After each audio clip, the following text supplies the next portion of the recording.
ನನಗೆ ಸಚಿವ ಸ್ಥಾನ ಸಿಗೋ ನಿರೀಕ್ಷೆ ಇತ್ತು. ನಮ್ಮ ಪಕ್ಷದ ನಾಯಕರಿಗೆ ಧನ್ಯವಾದ ಹೇಳ್ತೀನಿ ಅಂತ ಬೆಂಗಳೂರಲ್ಲಿ ಶಾಸಕ ರಿಜ್ವಾನ್ ಅರ್ಷದ್ ಹೇಳಿಕೆ ಕೊಟ್ಟಿದ್ದಾರೆ.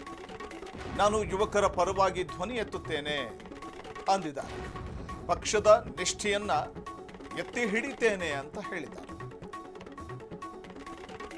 ಯುವಕರ ಪರವಾಗಿ ಧ್ವನಿ ಎತ್ತುತ್ತೀನಿ, ಪಕ್ಷದ ನಿಷ್ಠೆಯನ್ನು ಎತ್ತಿ ಹಿಡಿತೀನಿ, ನನಗೆ ಮಂತ್ರಿ ಸ್ಥಾನ ಕೊಟ್ಟಿದ್ದಕ್ಕೆ ಧನ್ಯವಾದ ಅಂತ ಹೇಳಿದ್ದಾರೆ ರಿಜ್ವಾನ್ ಅರ್ಷದ್ ಅವರು. ಮಾತಾಡಿದ್ದಾರೆ, ನೋಡೋಣ.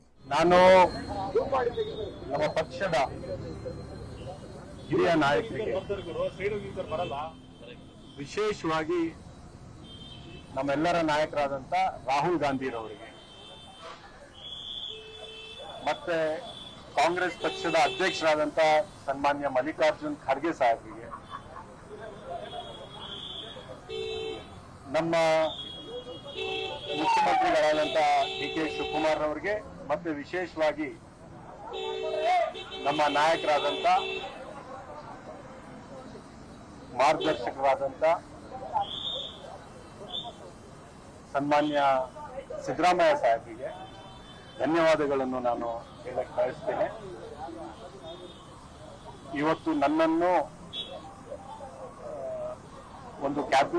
ಒಂದು ರಾಜ್ಯದ ಸಂಪುಟದಲ್ಲಿ ಸ್ಥಾನ ಸಿಕ್ಕಿದೆ ಅಂದ್ರೆ ಇವರು ನನಗೆ ಒಂದು ಅವಕಾಶ ಮಾಡಿಕೊಟ್ಟಿರ್ತಕ್ಕಂಥ ಸಂದರ್ಭದಲ್ಲಿ ಮುಂದಿನ ದಿನಗಳಲ್ಲಿ ಈ ರಾಜ್ಯದ ಯುವಕರ ಪರವಾಗಿ ಧ್ವನಿಯನ್ನು ಎತ್ತುವುದಕ್ಕೆ ಬಹಳಷ್ಟು ಯುವಕರಿಗೆ ಅವಕಾಶ ಮಾಡಿಕೊಟ್ಟಿರ್ತಕ್ಕಂಥದ್ದು.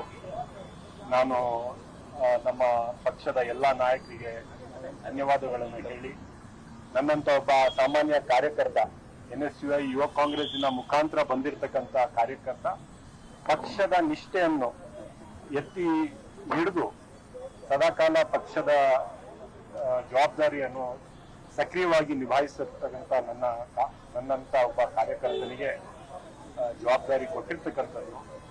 ನಾನು ಅವ್ರಿಗೆ ಕೃತಜ್ಞತೆಗಳನ್ನು ಸಲ್ಲಿಸ್ತಾ ಇದ್ದೇನೆ.